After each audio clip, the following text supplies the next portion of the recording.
and today I'd like to present my poster called Modeling Stepping Stone Flows Using Stochastic Random Walks and Black Box Neural Networks.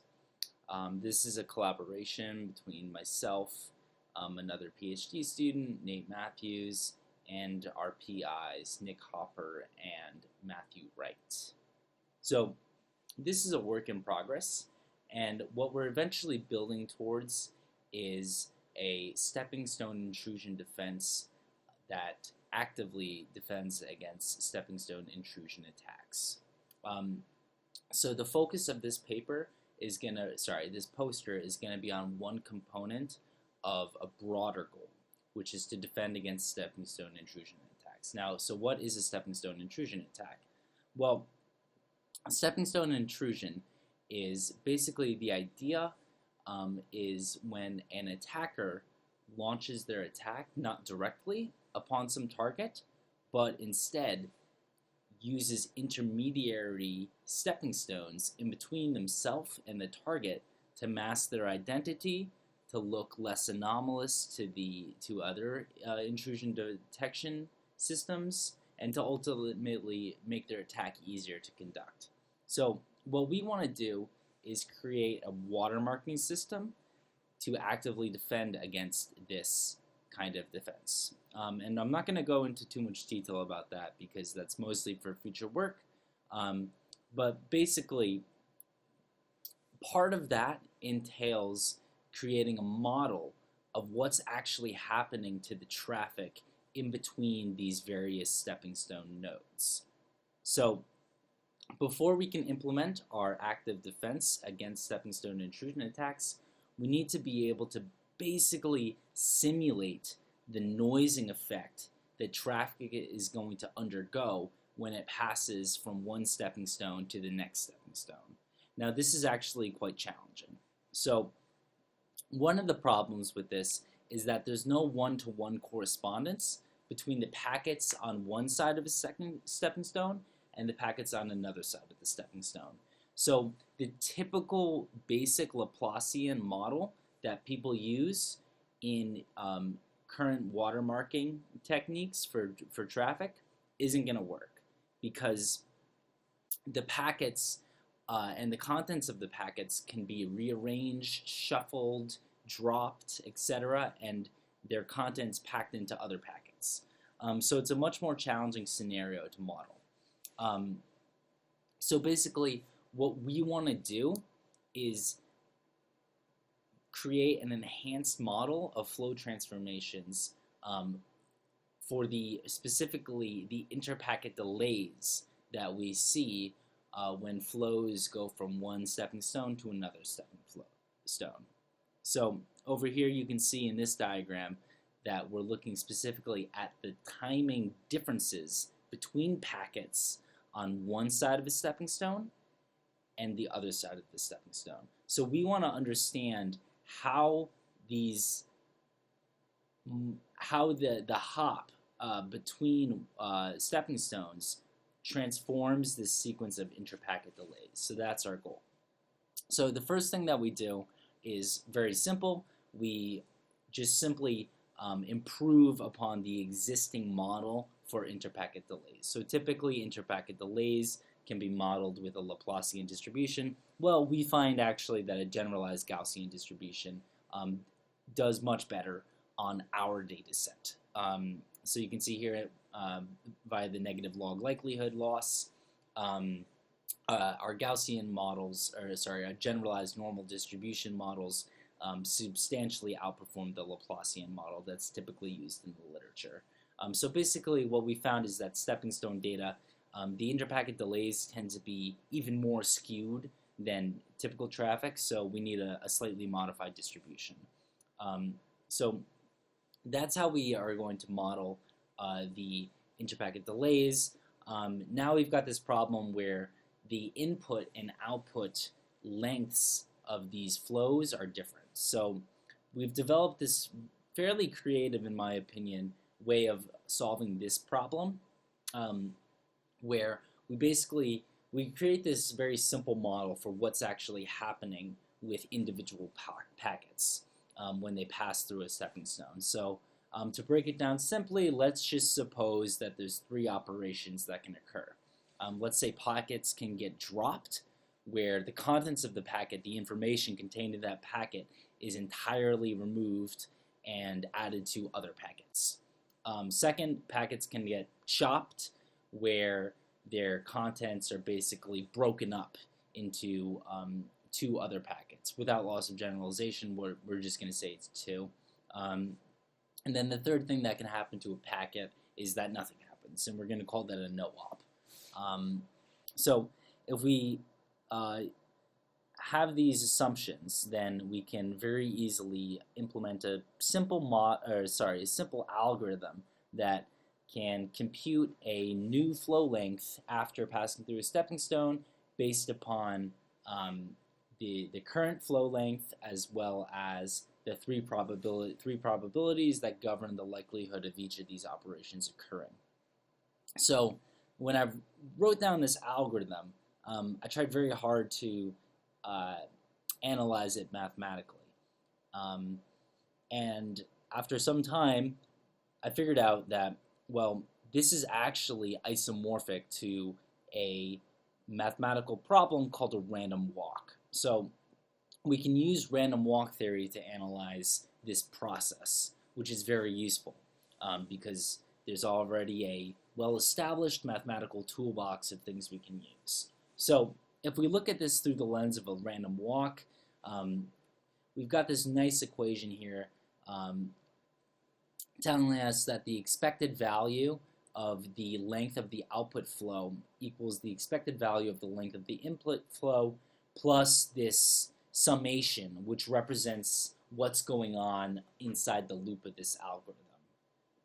And if we rearrange this, we can start to gain insight about what the relationship between these different probabilities is for some real-world data set. But before we get there, there's a problem with this equation.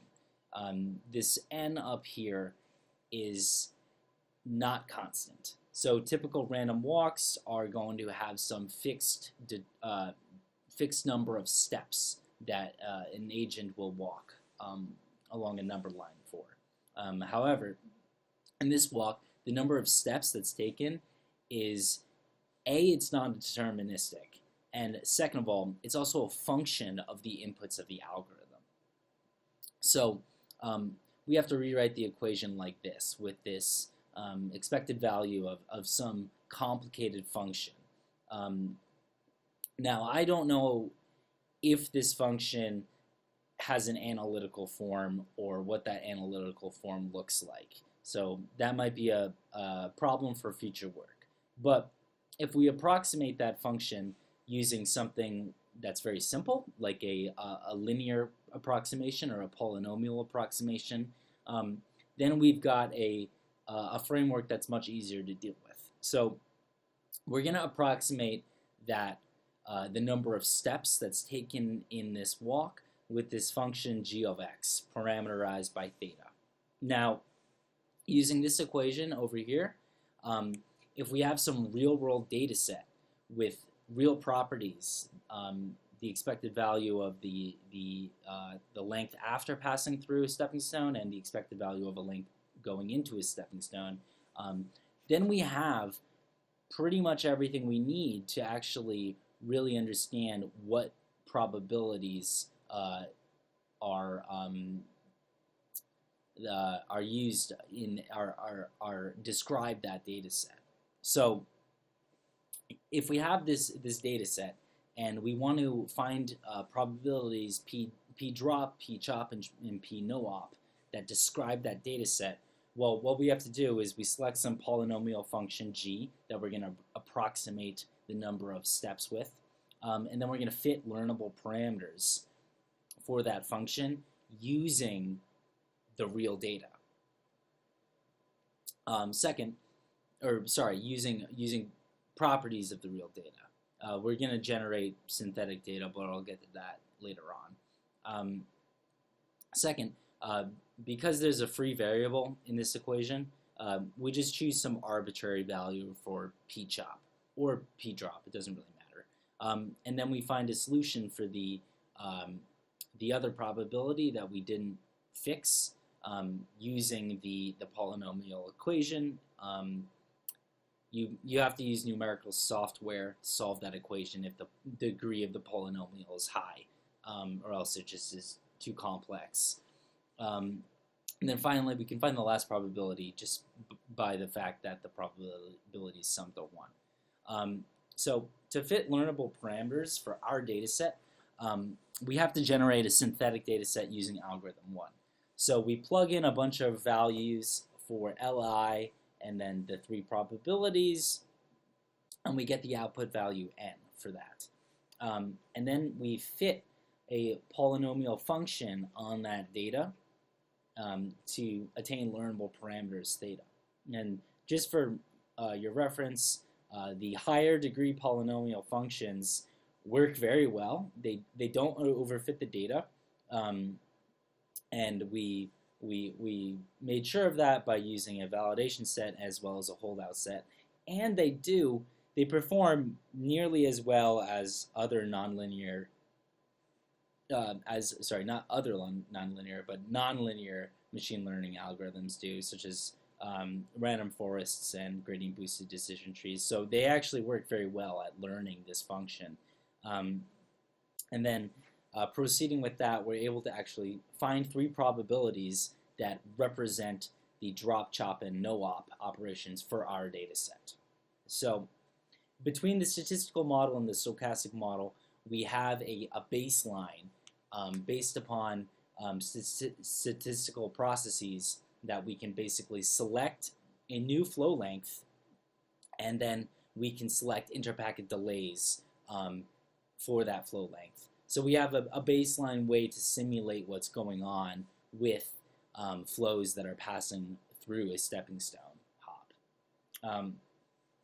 But next thing I am wondering is, well, do we even need these baseline statistics? Maybe statistical methods. Maybe we can just generate or approximate the transformation process in an end-to-end fashion using neural networks. So this comes with the benefit of the approximation of the transformation of the hop is going to be very targeted in that each flow is going to have the opportunity to have unique properties extracted from it and used to build the synthetic sample. So we take the approach of using encoder, decoder, sequence-to-sequence architectures such as recurrent neural networks and transformers. And then when we use the RNNs and the LSTMs and the GRUs, we include a attention mechanism between the encoder and the decoder. That's very common. But obviously the transformers have self-attention, so this attention mechanism isn't used for the transformers. And we experiment with several different multi-layered architectures using these backbone algorithms. And basically what we do is we train our model to minimize the error between the intrapacket delays along with the error between the predicted and the target length of the output flows. So this is our loss function here. It's a combination of the mean squared error loss for the sequence lengths as well as the intrapacket delays.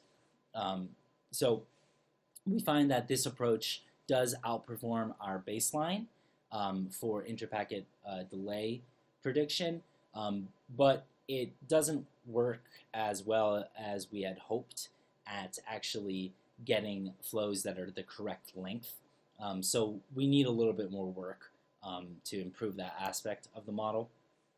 So in the future, what I think we can actually do is we can take this sequence-to-sequence network and then we can add a additional regression head. So we'll have an encoder and we'll have the encoder, the attention, and the decoder, but then we'll also have a regression head that is going to predict the length of the output sequence and directly, rather than rely on the decoder to know when to stop auto-regressively generating interpacket delays. So I think basically we can improve this architecture to make it more conducive to getting the right number of packets it generates. And then I also want to modify parts of this loss function to basically improve the quality of the statistical properties of the output sequences. And then after that, we should be able to create an active defense against SteppingStone intrusion attacks, largely by kind of inserting this new these new models of SteppingStone traffic into an existing framework called Fin. And then obviously we'd also hope to just improve that existing framework using more modern deep learning techniques. So that's what we got for future work. Thank you for listening to my poster, and if you'd like to contact me and talk at any time, you can reach me at lk3591@g.rit.edu. Yeah, have a good day. Thank you.